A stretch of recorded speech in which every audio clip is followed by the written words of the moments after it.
Hello, welcome back. This is the slide lectures for Unit 4 for the Art Appreciation class. And I'd like to start, first of all, by just kind of going over a little bit of what we're doing in Unit 4. So besides talking about early Christian art going all the way to the late Gothic, in this unit we are also doing kind of a survey of architecture, and that will be done in class. We'll also be talking about scale and then related issues, scale with proportion and scale with hierarchy. And we'll also be covering what I call the memorial impulse related to scale and related to architecture, the idea of art being about making monuments to memorialize events and persons. So, but first we're starting with the art historical information online, just like the first 3 units. And this one's going to be kind of long. I'm going to try to break this up into 4 parts.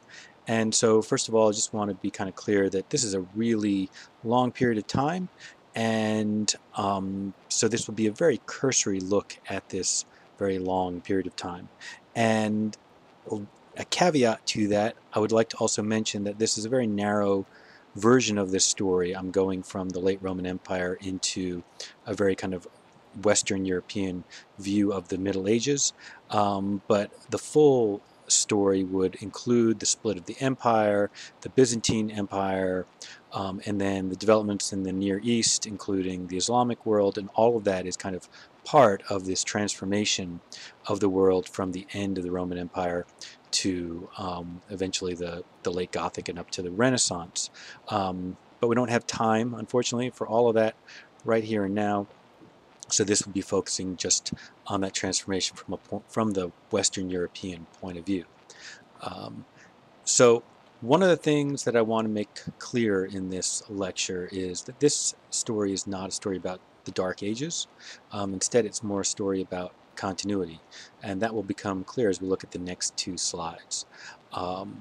And this is also a lecture that will focus primarily on architecture, because that's where we see both the continuity and therefore also where we see the slight changes, the subtle changes clearly.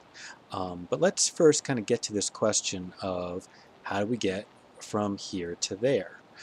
So when we think about the end of the classical world, the end of the Roman Empire, and then we think about what came next, and we think about this, from this to that, oftentimes for students it has a sense of being a collapse of civilization, a collapse of standards and of quality, and including then also if we go from, let's see, from there to there.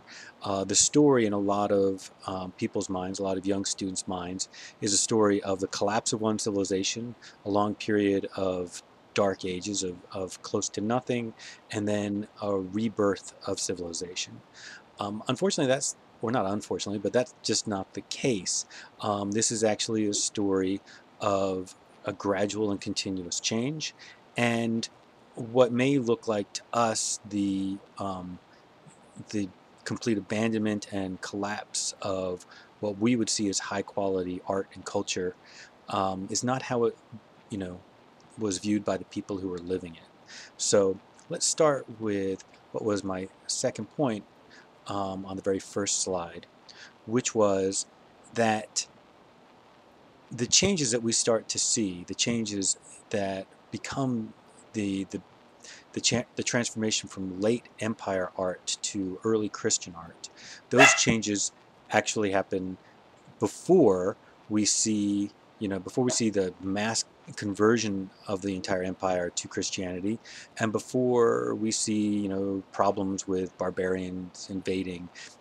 These changes that we start to see in the art really can be explained more as a transformation caused by people wanting their art to do new things.